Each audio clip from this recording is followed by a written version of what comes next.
Critique auteur Orfeu à lire 4 minutes publie le 06.10. 2020 mis à jour le 06.10. 2020, Hachiko. L'ami le plus fidèle est un mélodrame britannico-hollywoodien de 2009.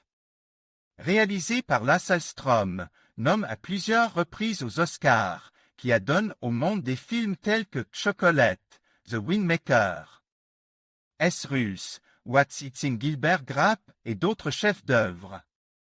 Mais l'histoire de Hachiko, contrairement à l'enthousiasme populaire, ne peut être qualifiée de chef-d'œuvre, bien qu'elle ait récolte des dizaines de millions de dollars et une mer de larmes.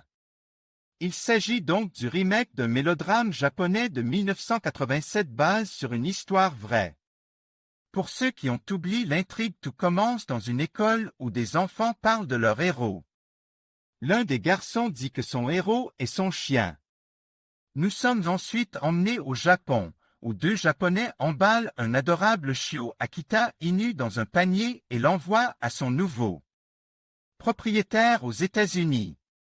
Bien sûr, en chemin, l'irrépressible chien se perd et attire l'attention du professeur Wilson. Parker tente honnêtement de retrouver les propriétaires du chiot, mais en vain. Le chien reste donc dans la maison des Wilson.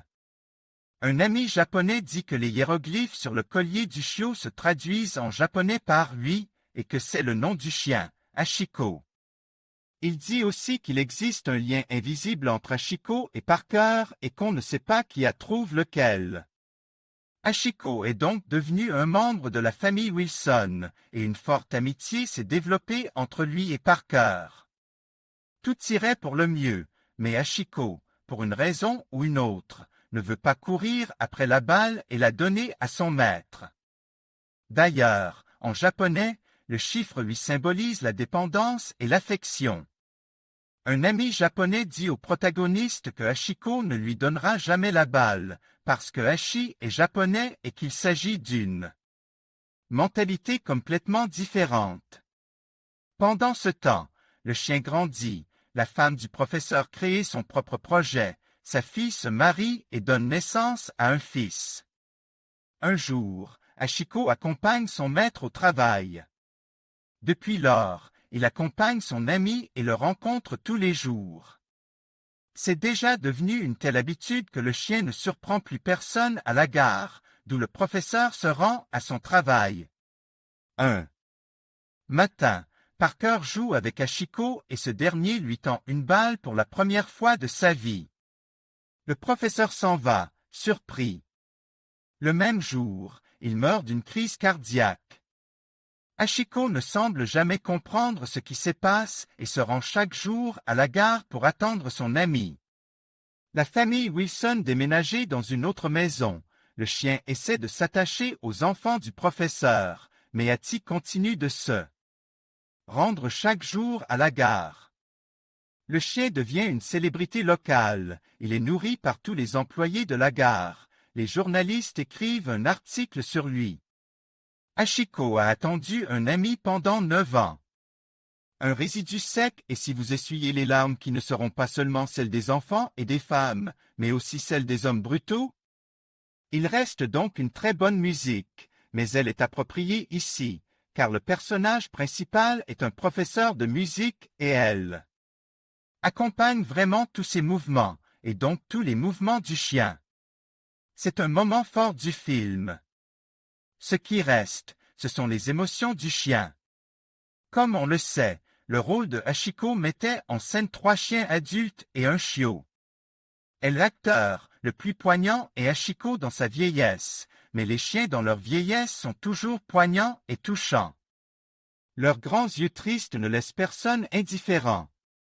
Mais à la place de Richard Gere dans le rôle principal pourrait se trouver n'importe quel autre acteur, car sa fonction dans le film est de prendre un chiot et de mourir au milieu du film. Néanmoins, il est charmant et aime du public, donc un peu plus dans la tirelire des émotions.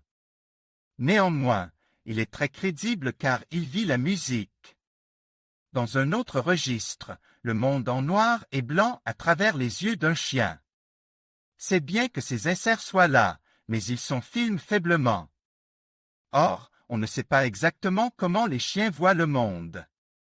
Et enfin, le final du film. Le vieux Hachiko fait ses adieux au monde et rencontre son maître dans l'autre monde. Cela ne peut que susciter une vague d'émotion.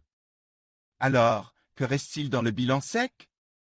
Le film utilise tous les moules pour faire couler les larmes, la mise en scène est forte, la musique est appropriée et il semble que le spectateur comprenne tout, c'est du commerce à l'état pur.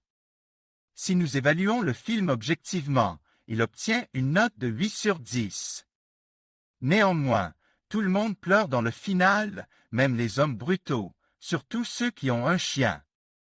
C'est peut-être l'histoire elle-même. D'ailleurs, tout le monde rêve d'avoir un vrai ami, alors une histoire d'amitié extraterrestre ne peut qu'émouvoir. Et on ne peut qu'être touché par les yeux japonais et le regard plein de profondeur de la race de chien Akita Inu. Admin.